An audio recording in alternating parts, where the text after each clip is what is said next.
அன்பு சொந்தங்களுக்கு அஸ்ஸலாமு அலைக்கும். நான் நல்லா இருக்கேன். நீங்கள் நல்லா இருக்கீங்கன்னு நினைக்கிறேன். வாங்க வீடியோக்குள்ளே போகலாம். இன்றைக்கி என்ன சமைக்கிறதுன்னு பார்க்கலாம். நம்ம என்ன சமைக்கலான்னு பார்க்கலாம் வாங்க. நம்ம இன்றைக்கி பக்கோடா செய்ய போகிறோம், வெங்காய பக்கோடா. அதுக்கு வந்து ஒரு 5-6 பல் பூண்டு எடுத்து இப்படி நல்லா தட்டி வச்சுருக்கோம் உரலில். வெங்காயம் அதிலே நாங்கள் பெருங்காயத்தூள் போட்டுவிட்டோம், மறந்துட்டு. நீங்கள் போட்டுக்கோங்க. பெரிய வெங்காயம், பெரிய சைஸாக உள்ள பெரிய வெங்காயம், மிளகா, பச்சை மிளகாயிலேயே பழுத்த மிளகா, பழுத்த பச்சை மிளகா வந்து உங்களுக்கு காரத்துக்கு தகுந்தபடி போட்டுக்கோங்க. இப்போ நம்ம பக்கோடாக்கு வந்து பூண்டு தட்டி போட்டிருக்கோம், பச்சை மிளகா போட்டிருக்கோம், பழுத்த பச்சை மிளகா. நீங்கள் ஃப்ரெஷ்ஷான பச்சை மிளகாயும் போட்டுக்கலாம். நம்ம வீட்டில் இது என்ன இருக்கோ அதை வச்சு போடுறோம். வெங்காயம் அதிலே நாங்கள் பெருங்காயத்தூள் போட்டிருக்கோம், காமிச்சிருக்கோம். கொத்தமல்லி கொஞ்சம், கருவேப்பிலை கொஞ்சம், சோம்பு கொஞ்சம் போட்டுக்கலாம். இதில் நீங்கள் இஞ்சி கூட துருவி போட்டுக்கலாம், அதுவும் நல்லா செரிமானத்துக்கு நல்லாயிருக்கும். இப்போ இதில் வந்து எல்லாத்தையும் ஒன்றா கலந்துக்கலாம். தேவையான அளவு உப்பு போட்டுக்கலாம். உப்பு பார்த்துட்டு போட்டுக்கலாம். இப்போ எல்லாத்தையும் ஒன்றா நல்லா கலந்து விட்டுடலாம். நம்ம வீட்டில் என்ன இருக்கோ அதை மட்டுமே வச்சு நம்ம இப்போ ஒரு வெங்காய பக்கோடா செய்கிறோம். சாம்பாருக்கோ ரசத்துக்கோ தொட்டுக்கிறதுக்கு நம்ம சிம்பிளான முறையில் தான் நம்ம எல்லா சமையலும் ரெடி பண்ணுறோம். கடல மாவு கொஞ்சம் போட்டுக்கலாம், தேவையான அளவு போட்டுக்கோங்க. கடல மாவு உங்களுக்கு எவ்வளோ பக்கோடா தேவைப்படுதோ அந்த அளவுக்கு வெங்காயம் இதெல்லாம் போட்டுக்கோங்க. தண்ணி ஊற்றாமல் பிணைஞ்சிக்கோங்க.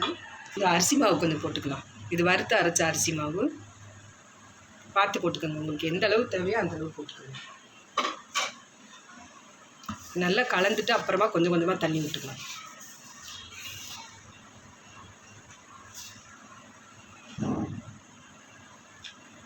ரொம்ப தண்ணி விட்டுறாதீங்க.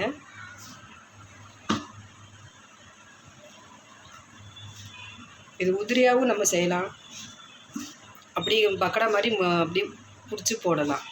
இப்போ நாங்கள் செய்கிறது உதிரியாக தான் வரும்.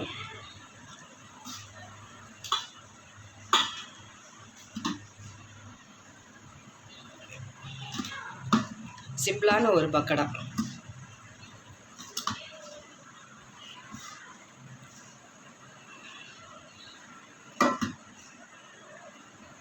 கொஞ்சம் கொஞ்சமாக தண்ணி விட்டுக்கோங்க, ரொம்ப ஊற்றிடாதீங்க.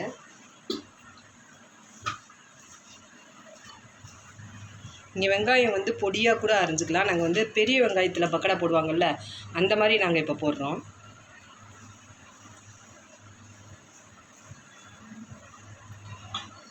அவ்வளோதான். இதுக்கு மேலே தண்ணி ஊற்றி பிணைஞ்சிட வேணாம். இதுவே நம்ம பிடிச்சி போடுறப்ப கரெக்டாக இருக்கும். இப்படி இந்த மாதிரி பாருங்கள், இந்த மாதிரி பிடிச்சி போடுறப்ப கரெக்டாக வரும்.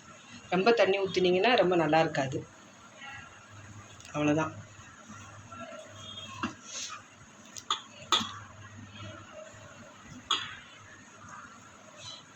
வாங்க இப்போ எப்படி போட்டுலான்னு பார்த்துக்கலாம். அடுப்பத்தை வச்சுக்கலாம். எண்ணெய் காஞ்சதும் பக்கோடா போட்டுக்கலாம். எண்ணெய் காஞ்சிருச்சான்னு பார்ப்போம்.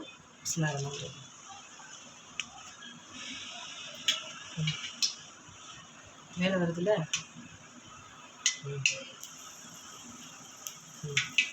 எண்ணெய் காஞ்சிருச்சு. இப்போ நம்ம கொஞ்சம் கொஞ்சமாக போட்டுக்கலாம். நம்ம போடுறது வெங்காய பக்கோடா தான்.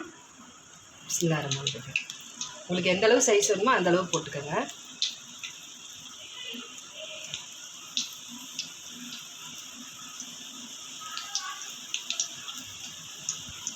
இது நமக்கு உதிரியாக தான் வரும். நம்ம வெங்காயம் பெருசு பெருசாக போட்டு நம்ம போடுறதுனால உதிரியாக தான் வரும்.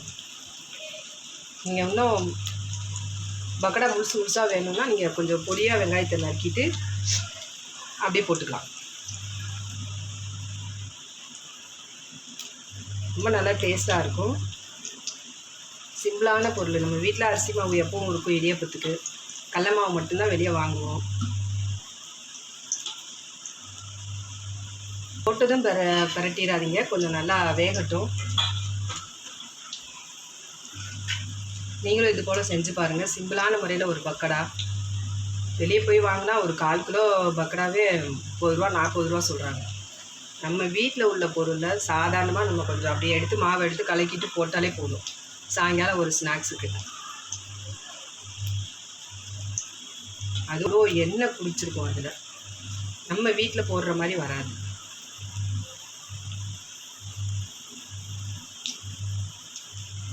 கொஞ்சம் வெங்காயம் வேக டைம் எடுக்கும், பொறுமையாக செய்யணும். பாருங்கள், ஒட்டவே இல்லை, எப்படி வருது பாருங்கள். நீங்கள் இதுக்கு கலர் வேணும்னா மஞ்சள் தூள் கொஞ்சோண்டு போட்டுக்கலாம். கடையில் வந்து கலர் பொடி போடுவாங்க, நம்ம எதுவுமே போடலை. நம்ம வீட்டில் உள்ள பொருள் போடுறோம். இதில் கலர் உங்களுக்கு வேணும்னா நீங்கள் மஞ்சள் தூள் போட்டுக்கலாம் கலருக்கு.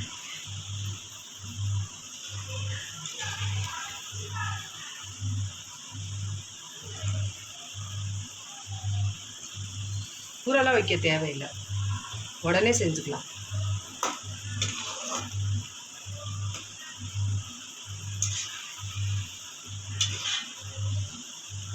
கொஞ்சம் கூட ஒட்டலை பாருங்கள். நல்லா வேகட்டும். நல்லா மொறுன்னு வெங்காயம் நல்லா வெந்துடணும். இதில் வந்து சோம்பும் பூண்டும் நிறைய போட்டிருக்கோம், நல்லா வாசமாக இருக்கும். இதே தான் நம்ம முந்திரி கொத்து பக்கடாவும் செய்யலாம். முந்திரி போட்டு செஞ்சோம்னா அது முந்திரி கொத்து பக்கடா. இதிலே வெஜிடபிள் போட்டுக்கலாம், முட்டைக்கோசு, கேரட்டு, பீன்ஸு இந்த மாதிரி போட்டும் நம்ம இந்த பக்கடா செய்ய ரெடி பண்ணலாம். கடைக்கும் நம்ம வீட்டில் செய்கிறதுக்கும் என்ன ஒரு வித்தியாசம்னா, எண்ணெய் பிடிக்காது எந்த பொருளையும். ரெண்டாவது ஃப்ரெஷ்ஷான எண்ணெய் ஊற்றுவோம், கோல்டு வின்னர் ஊற்றுவோம், இல்லை சூரியகாந்தி எண்ணெய் ஊற்றுவோம். வெளியே வந்து பாம் ஆயில் தான் ஊற்றுவாங்க. நம்ம வீட்டில் செய்யும்போது நல்லா ஆரோக்கியமாக இருக்கும். பாருங்கள், நல்லா செவந்து வருது. இப்படி வந்துருக்கு பாருங்கள். கடையில் எண்ணெயோடு வாங்கி நம்ம சாப்பிட்டு பழக்கமானனால கடை மாதிரி தெரியாது. ஆனால் நம்ம வீட்டில் செய்கிறது தான் ஆரோக்கியம்.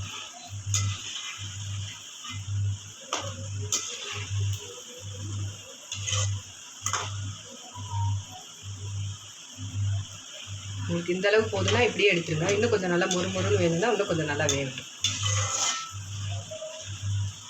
நீங்களும் இது போல் செஞ்சு பாருங்கள், எப்படி இருக்குது பாருங்கள். கடையில் உள்ள பக்கடா மாதிரியே தான் இருக்குது, ஆனால் எண்ணெய் இருக்காது. கொஞ்சம் இருக்கிற எண்ணெயும் இந்த மாதிரி ஒரு ஒயிட் பேப்பர் இல்லை டிஷ்யூ பேப்பர் வச்சு நம்ம அதில் ஃபில்ட்ரு பண்ணிடுவோம். பாருங்கள், சிம்மில் வச்சுக்கோங்க.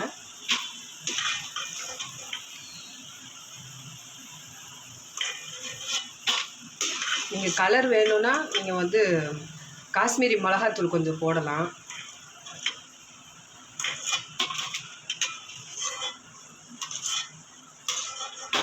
இப்போ பாருங்கள், உங்களுக்காண்டி கொஞ்சம் கலருக்கு கொஞ்சம் மஞ்சத்தூள் போடுறோம்,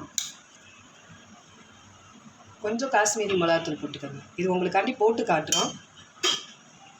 நீங்கள் வந்து கலர் வேணும்னா இந்த மாதிரி போட்டுக்கலாம். சின்ன குழந்தைங்களுக்கெலாம் காரம் சாப்பிட மாட்டாங்க அப்படின்றவங்களுக்கு கொஞ்சம் பச்சை மிளகா நறுக்கி போட்டிருந்தா, இந்த மாதிரி பச்சை மிளகா நல்லா பழுத்த மிளகா இது போட்டுக்கலாம். நம்மளுக்கு கொஞ்சம் காரம் வேணும், கலர் வேணும்னா நம்ம சாயப்பொடிலாம் எதுவும் போடாமல் இந்த மாதிரி கொஞ்சம் மஞ்சத்தூள் மிளகாத்தூள் போட்டாலே நல்லா கலராக வரும். இந்த மாதிரியும் போட்டுக்கலாம். அவ்வளோதான். எப்படி போடலான்னு பார்க்கலாம் வாங்க. கலர் வேணும், காரம் வேணும்னா நீங்கள் இப்படி போட்டுக்கலாம். இல்லைன்னா இந்த மாதிரி குழந்தைங்களுக்குன்னா இந்த மாதிரி காரம் இல்லாமல் இப்படி போட்டு கொடுத்துக்கலாம்.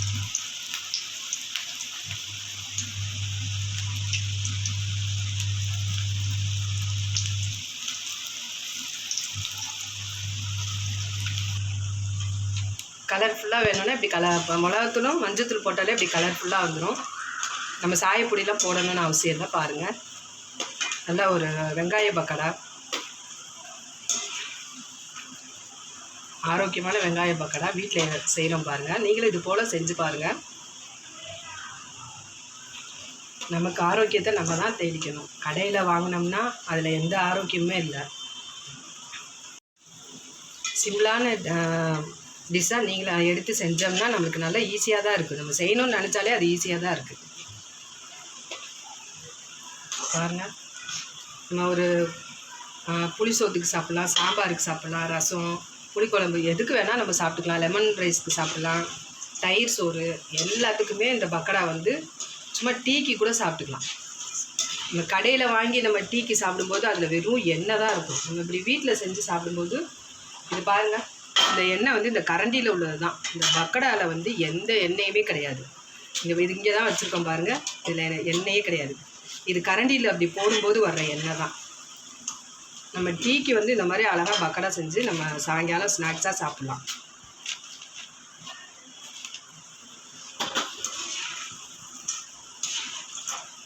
இதை பாருங்கள், அவ்வளோதான், நல்லா வெந்துடுச்சு. நம்ம எடுத்துடலாம். இதுக்கு மேலே இருந்தால் கடுன்னு ஆயிரும். பாருங்கள்,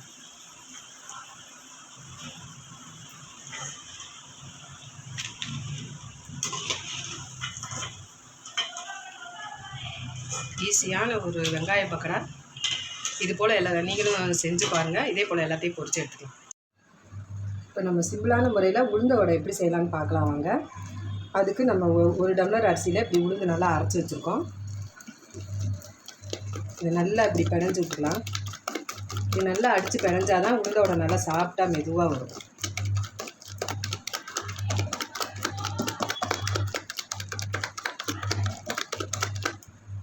நல்லா அடித்து பிணைஞ்சிட்டு கொஞ்சம் அரிசி மாவு போட்டுக்கலாம்.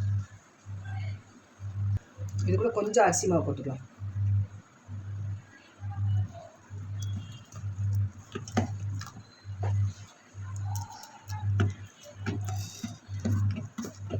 பிணைஞ்சு விட்டுக்கலாம்.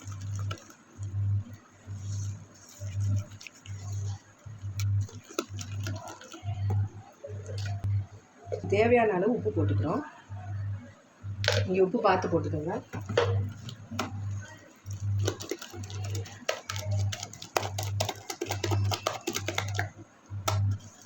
நல்லா அரிசி மாவும் உளுந்து மாவும் நல்லா கலந்துடணும். எங்களுக்கு இந்த அளவு போதுன்றதுக்காண்டி நாங்கள் இன்றைக்கி இவ்வளோ எடுத்துருக்கோம். நீங்கள் எவ்வளோ போடுறீங்களோ அந்த அளவுக்கு பார்த்துக்கோங்க. பாருங்கள் எப்படி இருக்குது பாருங்கள், மாவு நல்லா பந்து மட்டும் இருக்கும். இப்படி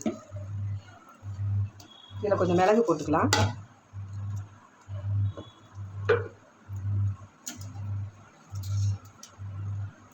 வெங்காயம் போட்டுக்கலாம். கொத்தமல்லி கொஞ்சம், பச்சை மிளகாய் கொஞ்சம், கருவேப்பிலை கொஞ்சம் போட்டுக்கலாம். இது வெங்காயம் உங்களுக்கு எவ்வளோ வேணுமோ அவ்வளோ போட்டுக்கலாம். நீங்கள்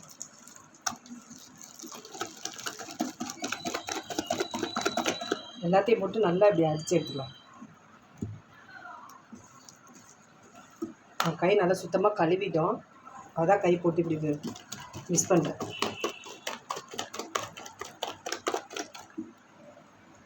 இது கையில் தான் இப்படி பிணைய முடியும். நம்ம கரண்டிலாம் போட்டு இப்படி பிணைய முடியாது. உப்பு பத்தலை, இந்த அளவு உப்பு கொஞ்சம் போட்டுக்கோம்.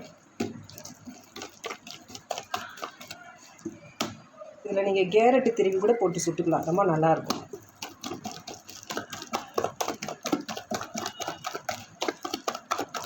நல்லா உப்பு எல்லா பக்கத்தையும் மிஸ் ஆகுற அளவுக்கு உப்பு போட்டுக்கோங்க.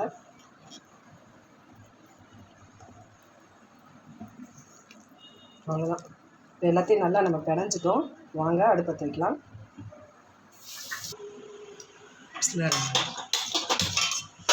நம்ம ஏற்கனவே இதில் பக்கடா பொரிச்சிருக்கோம், அதனால தான் அப்படி இருக்குது. இப்போ தான் பொரிச்சது. தண்ணி கொஞ்சம் கையில் தொட்டுக்கிட்டு கொஞ்சம் எடுத்து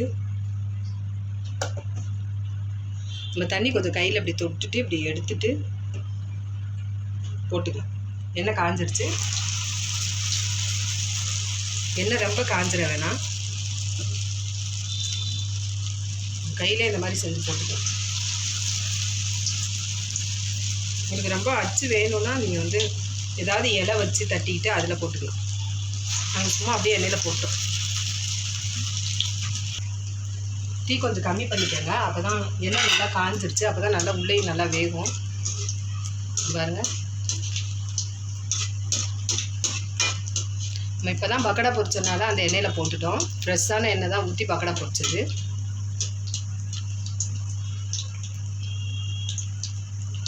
நம்ம ஒரு தடவை எண்ணெய் ஊற்றினோம்னா இந்த மாதிரி ஒரு 2 பலகாரம் செஞ்சுக்கலாம்.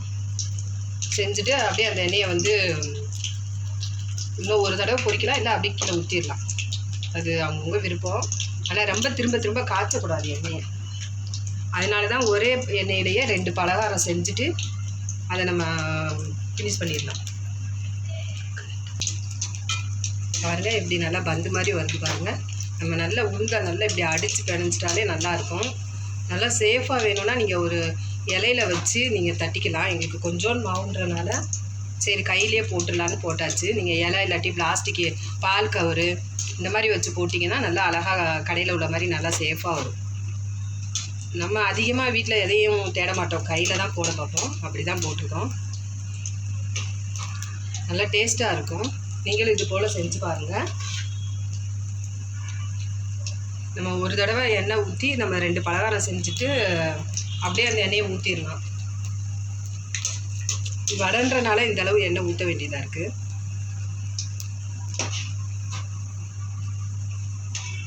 ரொம்ப கம்மியாக ஊற்றினோம்னா அடியில் பிடிச்சிக்கும். வடையாக இருந்தாலும் பக்கடாவாக இருந்தாலும் இதோட ரொம்ப கம்மியாக ஊற்றினோம்னா மாவு போய் அடியில் உக்காந்துக்கும். அதனால தான் இந்த அளவு ஊற்றிருக்கோம். இந்த எண்ணெயில் நீங்கள் இன்னும் ஒரு தடவை 65 மாதிரி பொரிச்சிட்டு கூட ஊற்றிக்கலாம்.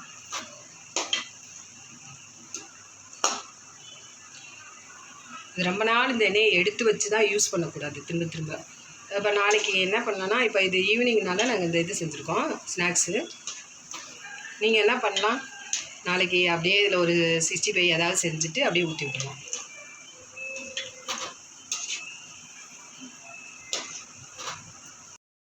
பாருங்கள், நல்லா வெந்துருச்சு. 2 பக்கத்து மொறுன்னு அப்படியே எடுத்துடலாம். உளுந்த வடை இந்த மாதிரி இந்த அளவுக்கு வெந்திருந்தால் தான் நல்லாயிருக்கும். வெளியே மொறுன்னு உள்ளே சாஃப்டாகவும் இருக்கும். போட்டு எடுத்துக்கலாம்.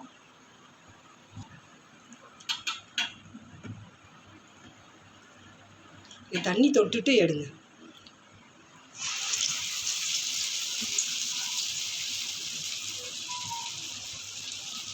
நம்ம தண்ணி எதுவுமே ஊற்றலை, அது வெங்காயத்தில் உள்ள தண்ணி தான்.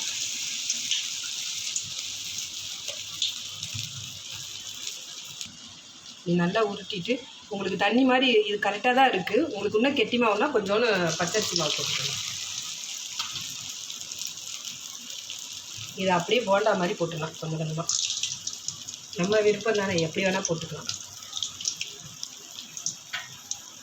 இப்படியும் போட்டு சாப்பிட்லாம் போண்டா மாதிரி.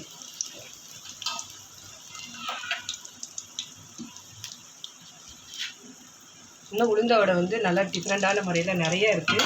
நீங்கள் கமெண்ட் பாக்ஸில் சொல்லுங்கள். சொன்னீங்கன்னா இன்னும் நாங்கள் அந்த மாதிரி போடுவோம் உளுந்த வடை. இன்னும் வெரைட்டி எவ்வளவோ இருக்குது உளுந்த வடையில். பாருங்கள், நம்ம நல்லா குட்டியாக போட்டது. சின்ன பிள்ளைங்களுக்குலாம் இப்படி போட்டு கொடுத்தா ரொம்ப பிடிக்கும். போண்டா மாதிரி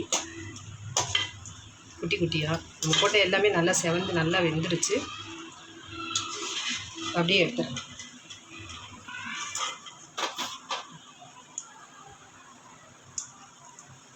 பாருங்கள்,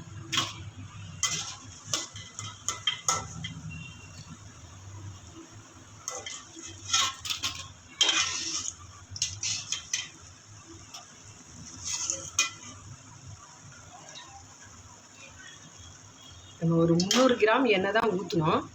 அதிலே பாருங்கள், பக்கடாவும் செஞ்சாச்சு, வடையும் பொரிச்சாச்சு. மிச்சம் எண்ணெய் அப்படியே இருக்குது பாருங்கள். நல்லா இப்போ எண்ணெய் வடியட்டும். இப்போ வந்து போட்டு நம்ம 300 கிராம் எண்ணெயில் இந்த அளவு பக்கடா செஞ்சுருக்கோம், இந்த அளவு வடை பொரிச்சிருக்கோம். எண்ணெய் பாருங்கள் அப்படியே இருக்குது. நம்ம பக்குவமாக செஞ்சோம்னா இப்படி எண்ணெய் இழுக்காது. ஒரு 100-150 எண்ணெய் தான் காலி ஆகிருக்கு, அவ்வளோதான்.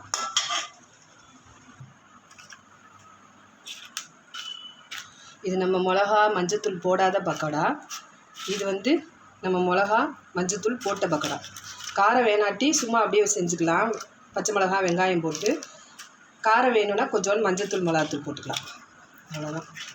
பாருங்கள், ஒரு டீ போட்டுட்டு இல்லை ஒரு லெமன் சோறு, ஒரு புளி சோறு, இந்த மாதிரி சாம்பார், இதுக்கெல்லாம் வந்து ரொம்ப நல்லாயிருக்கும். இந்த பக்கோடா வந்து ரொம்ப நல்லாயிருக்கும். நீங்களும் இது போல் வீட்டில் செஞ்சு பாருங்கள்.